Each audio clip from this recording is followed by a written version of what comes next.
늙은이를 꾸짖지 말고 권하되 아버지에게 하듯하며 젊은이에게는 형제에게 하듯하고 늙은 여자에게는 어머니에게 하듯하며 젊은 여자에게는 온전히 깨끗함으로 자매에게 하듯하라. 참 과부인 과부를 존대하라. 만일 어떤 과부에게 자녀나 손자들이 있거든 그들로 먼저 자기 집에서 효를 행하여 부모에게 보답하기를 배우게 하라. 이것이 하나님 앞에 받으실 만한 것이니라. 참 과부로서 외로운 자는 하나님께 소망을 두어 주야로 항상 간구와 기도를 하거니와 향락을 좋아하는 자는 살았으나 죽었느니라. 내가 또한 이것을 명하여 그들로 책망받을 것이 없게 하라. 누구든지 자기 친족, 특히 자기 가족을 돌보지 아니하면 믿음을 배반한 자요 불신자보다 더 악한 자니라. 과부로 명부에 올릴 자는 나이가 60이 덜 되지 아니하고 한 남편의 아내였던 자로서 선한 행실의 증거가 있어 혹은 자녀를 양육하며 혹은 나그네를 대접하며 혹은 성도들의 발을 씻으며 혹은 환난당한 자들을 구제하며 혹은 모든 선한 일을 행한 자라야 할 것이요 젊은 과부는 올리지 말지니 이는 정욕으로 그리스도를 배반할 때 시집 가고자 함이니 처음 믿음을 저버렸으므로 정죄를 받느니라. 또 그들은 게으름을 익혀 집집으로 돌아다니고 게으를 뿐 아니라 쓸데없는 말을 하며 일을 만들며 마땅히 아니할 말을 하나니 그러므로 젊은이는 시집가서 아이를 낳고 집을 다스리고 대적에게 비방할 기회를 조금도 주지 말기를 원하노라. 이미 사탄에게 돌아간 자들도 있도다. 만일 믿는 여자에게 과부 친척이 있거든 자기가 도와주고 교회가 짐지지 않게 하라. 이는 참 과부를 도와주게 하려 함이라. 오늘은 구제에 합당한 자를 선별하십시오라는 제목으로 말씀을 전하겠습니다. 오늘 본문에는 이제 교회로 모여 있는데 이들 가운데 과부가 생겼습니다. 오히려 이제 이 시대에 대한 그 이해를 좀 할 필요가 있겠습니다만 홀로 된 여인들에게는 생계를 감당할 만한 상황이 주어지지 않습니다. 이 시대가 그렇습니다. 우리나라도 과거에 그랬던 것처럼 훨씬 더 했습니다. 그래서 그들을 교회가 어떻게 돌볼 것이냐 이렇게 이야기를 하고 있는 내용입니다. 그러면서 먼저는 우리가 늙은이를 위해서는 아버지를 대하는 것처럼 해라 라고 하면서 새로 교회 자체는 어떤 모습이어야 되느냐, 새로운 가족 공동체다 라는 이야기를 먼저 우리에게 들려주고 있습니다. 그래서 서로 집안에서 부모를 대하고 자녀를 대하고 또 형제 자매를 대하는 것처럼 새로운 가족이 되어서 서로가 부양하고 돌보는 역할들을 교회가 해야 된다, 이런 이야기를 말씀하고 있습니다. 그러면서 새로 구성된 새 가족 공동체는 어떤 모습이어야 되느냐, 서로가 상호 존중과 배려가 있을 때 그 온전한 가족이 된다라는 이야기를 우리에게 말씀을 하고 있습니다. 그러면서 사람들의 모습이 어떠하느냐, 이 중에서 특별히 참 과부를 구분하라 라고 합니다. 60이 넘지 아니하고 또 그가 단순하게 홀로 된 것만이 아니라 교회와 또 나그네와 이런 것들을 성실하게 섬겼던 믿음의 사람을 명부에 올려서 돌보라 라고 말합니다. 이 말은 명부에 올리라는 말은 어떤 그 사람을 차별하기 위함이 아니라 정기적으로, 그리고 그 사람이 빠지지 않도록 돕기 위해서 그렇게 하도록 하는 내용이 되겠습니다. 그러면서 오늘 또한 이야기하는 것 중에 하나가, 너희가 가족들 중에 만일에 손자들이 있다, 또 자녀들이 있는데 부모를 돌보지 않는다, 그러면 이 사람들은 훨씬 더 세상 사람보다 더 악하다, 이렇게까지 이야기를 합니다. 그 이야기는 십계명의 부모를 공경하라는 말씀이 있죠. 그래서 그 말씀을 좇아서 이 본문의 말씀을 하고 있는 것인데요. 그래서 믿음의 사람은 부모를 공경하는 일도 또 봉양하고 이런 일들도 먼저 감당해야 되는 것이 바른 신앙이다라는 이야기를 또한 들려주고 있습니다. 그러면서 오늘과는 사실 이렇게 이제 과부라고 표현되지만 사회적인 약자라고 보는 것이 맞고요. 이 사회적인 약자에 대해서 교회가 왜 명부를 올려서 관리하게 하는가, 앞에 말씀드린 것처럼 그 사람이 구제에서 빠지지 않고 항상 우선순위가 되도록 하기 위해서 그런 모습이다라는 것을 이야기를 했습니다. 그래서 우리가 이렇게 볼 수 있습니다. 교회라고 하는 것이 기본적으로 해야 될 일들이 있습니다. 교회가 우리 자체적으로 운영되는 것도 중요한데 그 운영 안에 어떤 내용이 들어가느냐, 교회 안에서 사회적인 약자가 있을 때 먼저 돌보는 것이 항상 선행돼야 된다, 이런 이야기를 성경에서는 말씀하고 있습니다.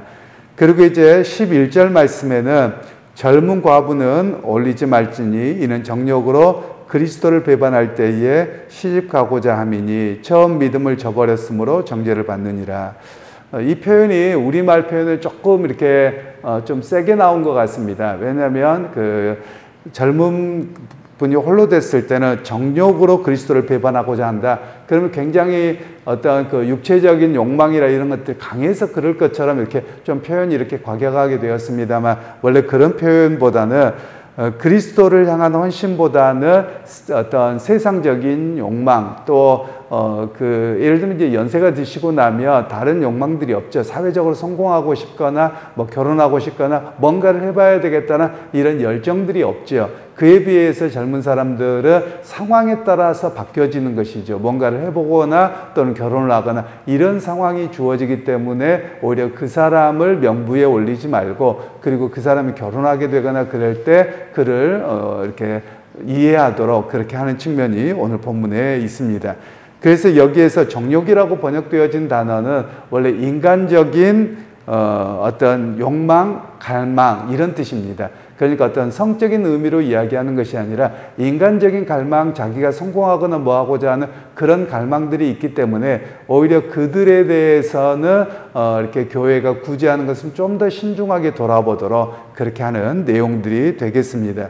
그리고 처음 믿음을 저버렸으므로 정죄를 받느니라. 이 표현도 조금 어렵습니다. 왜냐하면 우리 성경 같으면 그 사람들을 정죄받았다 그러면 아예 믿음을 저버려가지고 그냥 지옥으로 가게 되는 사람이 된 것처럼 표현이 되어져 있는데, 원래 이 본문의 그 헬라어의 의미는 처음 약속을 지키지 않는다, 이런 뜻입니다. 그러니까 처음 약속은 뭐냐, 내가 혼자 됐으니까 그냥 홀로 끝까지 살게요, 이렇게 약속을 했는데 오히려 자기의 상황이 바뀌어서 결혼을 하거나 이런 경우가 있다, 이런 이야기를 말씀하고 있는 겁니다. 실제로 여러분 그렇게 되지 않겠습니까? 연세가 많이 드신 분이 홀로 됐다 그러면 거의 100% 다 홀로 사십니다. 뭐 60 넘어서 이러면. 그런데 20, 30대에 그렇게 됐다라고 하면 결혼할 가능성도 있고 처음에는 그냥 그리스도를 향해서만 살겠다라고 하지만 상황이 바뀔 수 있는 것이거든요. 그래서 처음에 여기는 이제 약속이라고 되어 있습니다만 처음 서원이라고 말을 해도 될 것 같습니다. 그래서 나는 그리스도를 위해서 교회에 봉사하고 살겠습니다,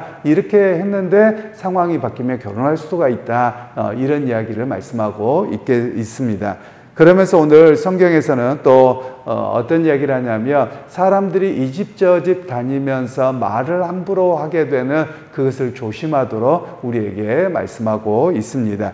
그래서 구제할 대상에 대해서도 뭐 오늘날의 개념하고는 조금 다를 수도 있겠습니다. 왜냐하면 오늘날 같은 경우는 여성들이 경제적 활동을 할 수 있기 때문에 이제 연세가 드셔도 할 수도 있고, 또 어떤 전문직을 가지신 분은 훨씬 나을 수도 있고, 또 연세도 옛날의 60과 오늘날의 60은 또 차이가 있죠. 그래서 그것을 엄격하게 무조건 60을 따라서 해야 된다, 뭐 이렇게 볼 수는 없을 것이고요. 그러나 교회 안에서도 또 지역사회에서도 돌봐야 될 대상들이 누군가를 면밀하게 살피는 것이 교회의 모습인 것을 또한 이야기를 하고 있습니다.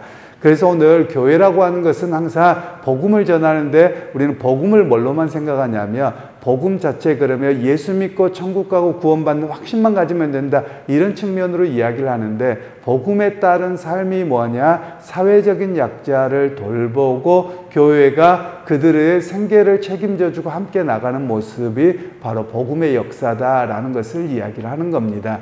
특별히 뭐 세상 사람들 중에서도 사회적 약자를 돌봐야 되겠지만 교회 안에서 사회적인 약자를 돌보는 일, 교회가 중요하게 여겨야 된다, 이런 이야기를 우리에게 말씀하고 있습니다.